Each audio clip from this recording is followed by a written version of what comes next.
Okay, well, I wanted to pick up that story about my recent trip to the hospital.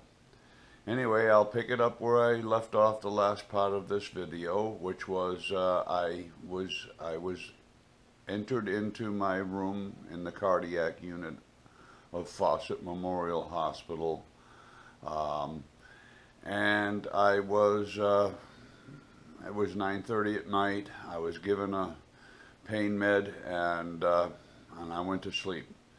The next morning, I woke up and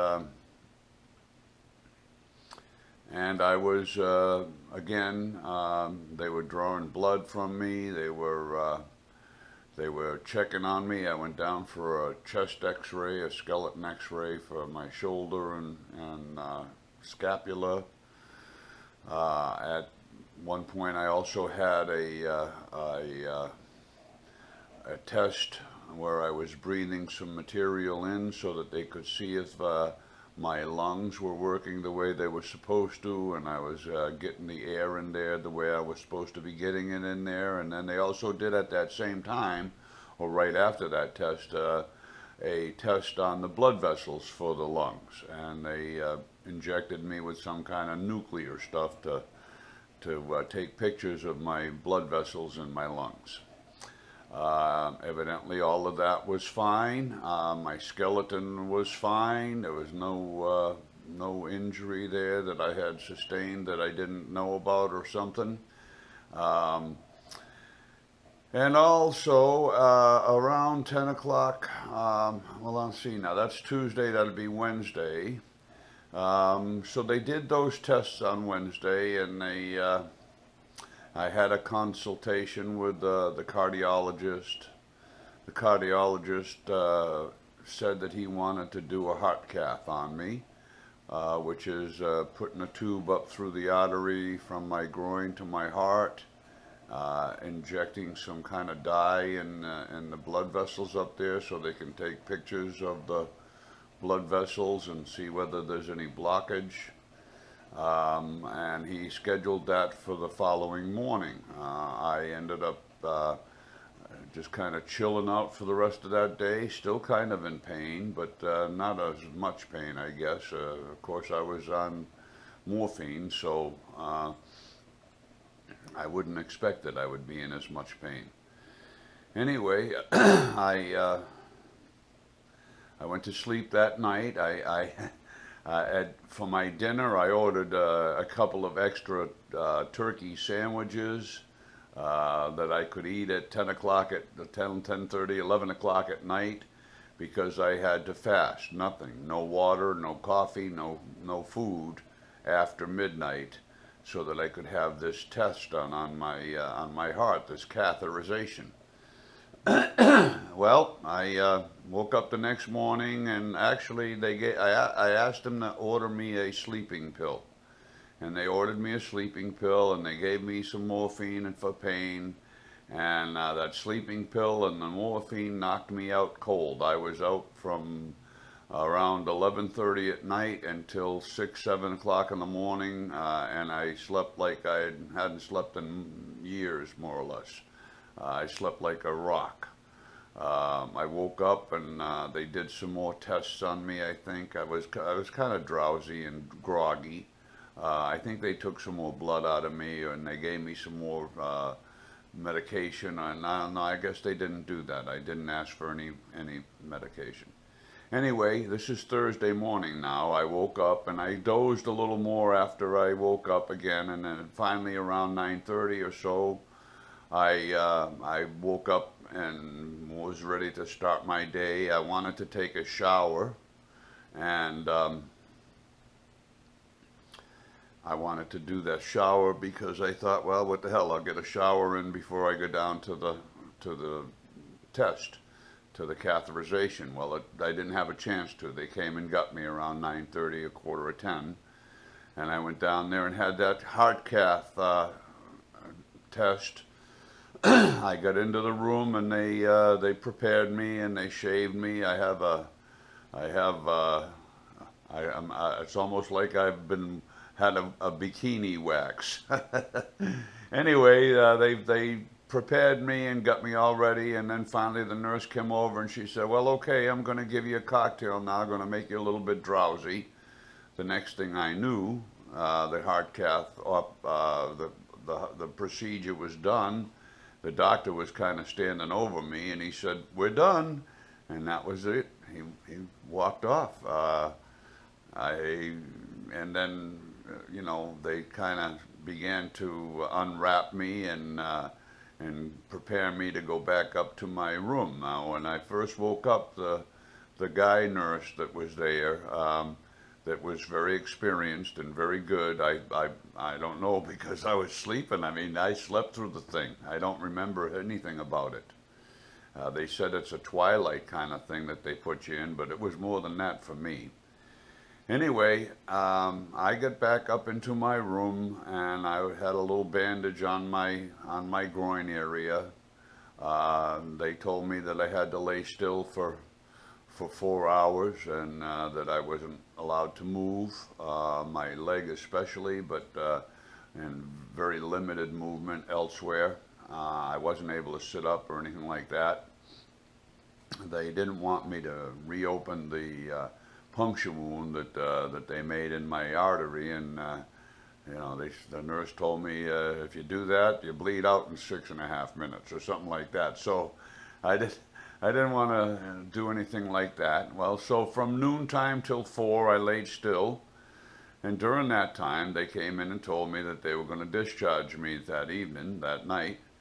Well, it turns out that they discharged me right around 4:30. As soon as they allowed me to move, they took me for a little walk down to the nurse's station and back. I was doing fine. They brought me back into the room, and they told me they were going to discharge me. Now, the other thing that I want to mention here is my brother Arthur was there when I came out of the test for my lungs. He was there, and that was somewhere around 1 o'clock in the afternoon. Now, why am I getting things so confused here?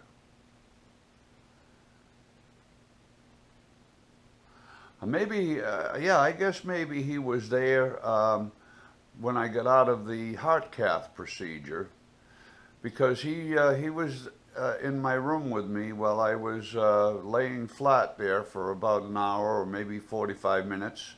And we visited. It was a nice visit, similar to visits we've had in the past where, you know, it was like we saw each other yesterday. Anyway, he went home. He said he was going to come back, and it's probably a good thing he did. He said he was going to come back to drive me home. I'm kind of glad he did, because I don't think they would have allowed me to walk home. I mean, I live walking distance to this hospital. So anyway, I got home here around 5 o'clock at night. I was still in a lot of pain, still in having difficulty with my upper back and my arm being in pain. And I slept fitfully Thursday night. I woke up Friday, and I was still in a great deal of discomfort, pain. I happened to talk to my ex-wife, Ellie, who had sent me a get well box of cookies, and I thank you, Ellie, again. And I talked with her and explained to her what was going on with me. And she said, "Well, you know, Jerry, it sounds to me like what you have is a problem with your muscles. And did you like that massage therapist that you saw on Monday?" I said, "Yeah, I thought she was pretty competent." And she said, "Well, I would give her a call and ask her if she can see you over the next few days and maybe a few weeks, and you're going to need to see her a bunch of times to have her work on you, and don't be afraid to let her do deep body work on you." So I gave the massage therapist a call on Friday after I finally got hold of her in the afternoon. and it was around 5 o'clock or something like that. And she said, I explained to her like Ellie had told me to. Ellie told me to explain just like I did to Ellie, explain to the massage therapist what's going on, and tell her what Ellie said, and that Ellie thought it was a muscle problem, and so I did that. And she said, well, geez, you know what? Let me call you back in 5 minutes. She called me back in 2 minutes, and she said, I have a friend who's a chiropractor. He's not a cracker, but he's a good chiropractor, and I think that he would be able to help you more immediately than I would be able to help you. I think he would do the job in a shorter period of time. I said anything because I was really in discomfort. I was in a fetal position from this pain. Anyway, I went to see this guy at 5:30 at night on Friday night. He worked on me for about an hour, and he gouged me and did some deep body work, and he did adjust my neck a little bit, and he also cracked my back just a little bit, not a whole lot, and I came home. And he gave me a topical, like a Bengay, to put on, and told me to ice it 20 minutes out of every hour.